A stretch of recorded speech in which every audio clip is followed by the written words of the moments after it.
आप देखो छोटे छोटे बच्चे होते हैं ना, बॉलों से खेलते हैं। बच्चों के हाथ में प्लास्टिक के, रबर के, स्पॉन्ज के बॉल होते हैं। शीशे के बॉल भी कभी कभी बच्चे कहीं से उठा लाते हैं और बच्चे के हाथ से गलती से वो शीशा का बॉल गिराने की कई टुकड़ों में चकनाचूर होकर बिखर जाता है। बच्चा अपना हाथ पैर भी काट लेता है, बच्चे को बहुत दुख होने लगता है। लेकिन वहीं जब बच्चे रबर के, स्पॉन्ज के बॉल से खेलते हैं ना, देखोगे वो बॉल जितना जोर से नीचे की तरफ जाता है उतना ही जोर से ऊपर की तरफ, उतना ही फोर्स की ऊपर की तरफ उड़ता है। बच्चे ने जितनी चोट से उस बॉल को धरती पे फेंका है, वो बॉल जो है उतनी ही चोट से बाउंस बैक होती है ऊपर की तरफ।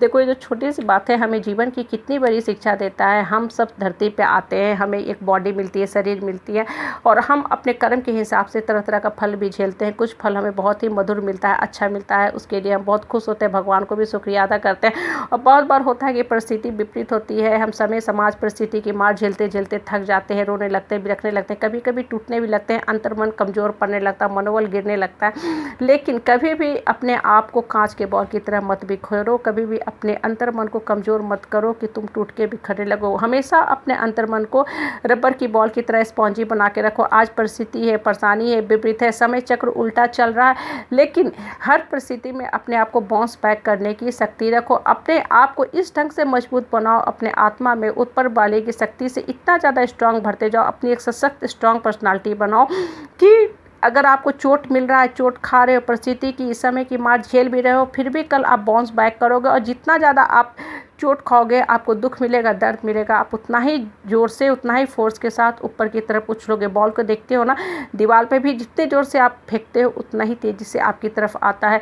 देखो ये जो छोटी छोटी बातें होती है ना, लाइफ में हमेशा हमको हर परिस्थिति में बढ़ने के बारे में शिक्षा देती है। आप कभी देखोगे चट्टानों के बीच से कहीं ना कहीं एक पौधा निकल आता है, वो पौधा भी अपने बढ़ने का रास्ता खोजता है। कहीं ना कहीं बीज से, बालू के बीच में उसको पानी का निकसार मिलता है, वहाँ से ग्रो करता है। दीवालों के बीच से भी पौधे निकल आते हैं, वो पौधे होते हैं वायुमंडल से, इकोसिस्टम से, एटमॉस्फेयर से मॉइस्चर एब्जॉर्ब करते हैं। कहीं ना कहीं अपने पानी का निकसार, अपने लिए सूर्य की रोशनी का निकसार खोज लेते हैं, ग्रो करने लगते हैं। देखो हर इंसान जो होता है परिस्थिति की मार झेलता ही झेलता है। किसी को आज मिल रहा है, किसी को कल मिल रहा है, लेकिन इसी परिस्थिति और परेशानी की मार झेलते झेलते जो इंसान अपने आप को स्ट्रांग बनाना चाहता है, अपने लाइफ का सही लक्ष्य निर्धारित करता है, वो जीवन में आगे की तरफ बढ़ता है और अपने लिए भी एक हैप्पी डेस्टिनी लिखता है और दूसरे के लिए भी हैप्पी डेस्टिनी लिखने में मदद करता है। एक चीज़ हमेशा ध्यान रखो कि जब भी कोई भी परिस्थिति और परेशानी है ना, बहुत ज़्यादा सिंपैथी गेनर मत बनो। सिंपैथी गेनर का मतलब लोगों के आगे जो है जाके बहुत ज़्यादा गिड़गिड़ाओ मत, माफ़ी मत मांगो।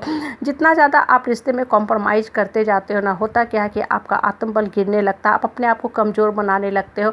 एकदम अपने आप को मजबूत बना के रखो, कभी भी मजबूर मत बनाओ।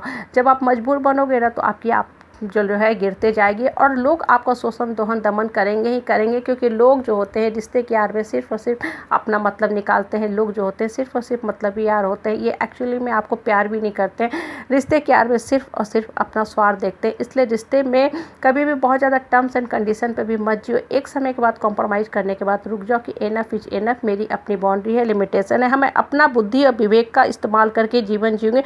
और घड़ी घड़ी लोगों को सफाई भी मत दो, अपने आप को प्रूफ करने में भी मत लगो कि आप श्रेष्ठ हो। अगर आप श्रेष्ठ हो तो आपको श्रेष्ठ आपकी कर्म बनाते हैं, आपकी सोच बनाते हैं। और देखो जिसकी जैसी सोच होती है उसकी वैसी ही सृष्टि होती है, वो अपना भाग्य और भविष्य वैसा ही लिखता चलता है। एक बहुत छोटी सी बात बता रहे, हमारे एक रिश्तेदार होते हुआ करते थे किसी ज़माने में, बहुत पहले की बात बता रही हूँ।